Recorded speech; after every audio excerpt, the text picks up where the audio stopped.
It has been 2 days now since FNAF Ruin has come out, and it has taken the world by storm. I thought we'd go a little bit over what's going on with FNAF, the franchise, and its future now, considering that Ruin has just come out and kind of changed a lot of the direction of the franchise, considering how we used to see it with Security Breach being the latest main game. Now the plot has changed quite a bit with Ruin and who the main villains are.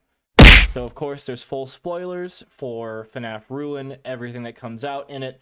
We are going directly over the end of the game in the video, so you probably want to watch, like, get an understanding of the end of the game. I will recap it regardless, but you probably want to be there for it, like watch the game first.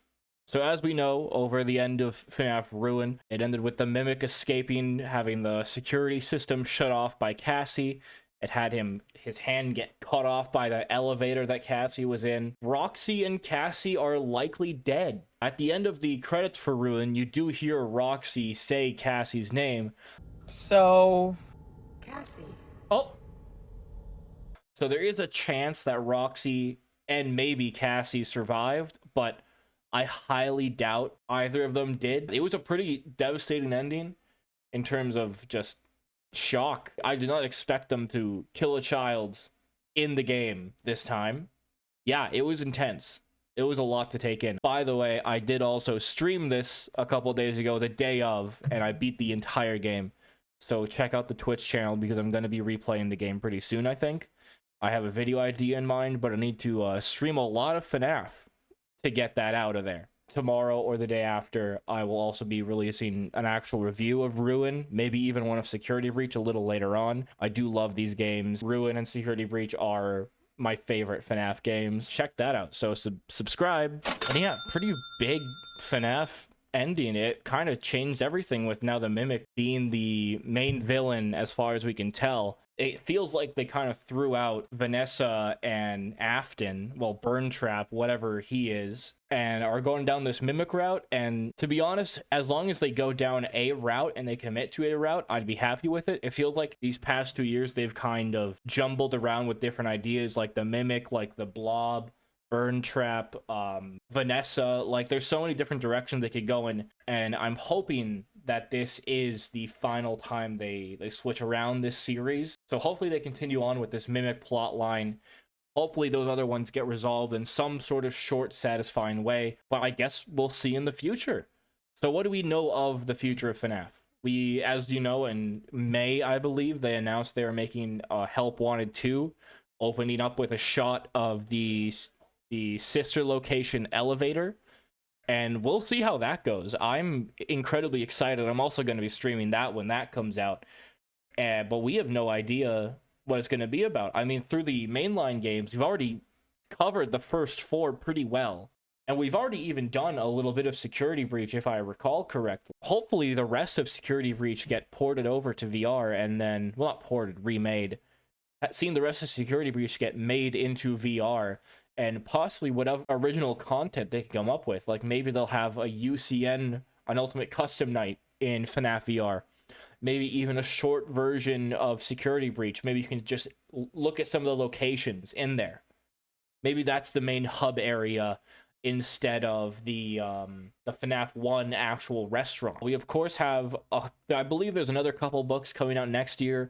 There's a graphic novel collection based off of Fazbear Frights. I haven't really kept up with that. I haven't heard great things about it either way. But there's also the Tales from the Pizzaplex next book coming out next year, which I actually will be very excited for. I have not read the books on my own, admittedly. I do own Silver Eyes, the very first one, and I kind of want to get through the books chronologically, so hopefully I'll eventually get there. But I guess we'll see. And there's also the movie coming out in October, which is going to be huge. It's going to change a lot, I would bet. Especially considering it seems more like it's an old age FNAF stuff instead of this new AI age FNAF. I'm very excited for the direction that film goes in. And hopefully it connects to the current plotline a little more than it seems like it does right now. There definitely could be a lot of potential in there. Although with how film production goes, we'll see how it really happens. And what other than that? So these are all that we know have happened and we know are announced. But what else is on the horizon that we can sort of easily guess? There's definitely going to be a Ruin style sequel, considering how they even kept with Security Breach despite all the controversy in the beginning, making this Ruin DLC using their engine and their assets. I think it's a safe bet that after they took the features from Security Breach and then put certain ones into Ruin, they're going to do that again, where they refine some of the features from this current engine, this current gameplay, and make a Ruin style sequel, I would bet. I don't think they'll go as open as they did with Security Breach, where you can explore the entire thing, and instead a more linear type game. It might even work better depending on where you are in the next game. It would be nice to have a game that's not just in a restaurant for once. Like maybe you can see like Afton's old house, or this, even returning to like the sister location once again, a little more diverse than just another restaurant or another ruined restaurant. I've honestly gotten a little bored of that. I was getting bored of that a while ago, I would even say. The Pizzaplex really shaked things up by it being like this giant mega thing, which was great. But then we just went back to ruined restaurant, basically, with Ruin. Not that Ruin was bad, just that it's more similar to the old stuff and not in the best way, I feel like. There's, of course, going to be more books. Scott cannot stop writing those for some reason. There's been like 40 now, and they're not stopping as far as I can tell. The books I don't really read on my own, like I said, so there's not much of that in for me, but I mean, maybe we'll get like a good game theory out of it or something. And of course, with the movie coming out, it is pretty likely that there's going to be another one. Hopefully it doesn't take 9 years this time, but we'll find out. Oh shoot, speaking of that, FNAF's 10-year anniversary actually comes out next year, next August, after this one, so we better see how that goes. Yeah, and that's the future of FNAF for now. There's a lot to go over. There's a lot that will be coming up, and I will be there for it. Check out the Twitch, subscribe. Bye.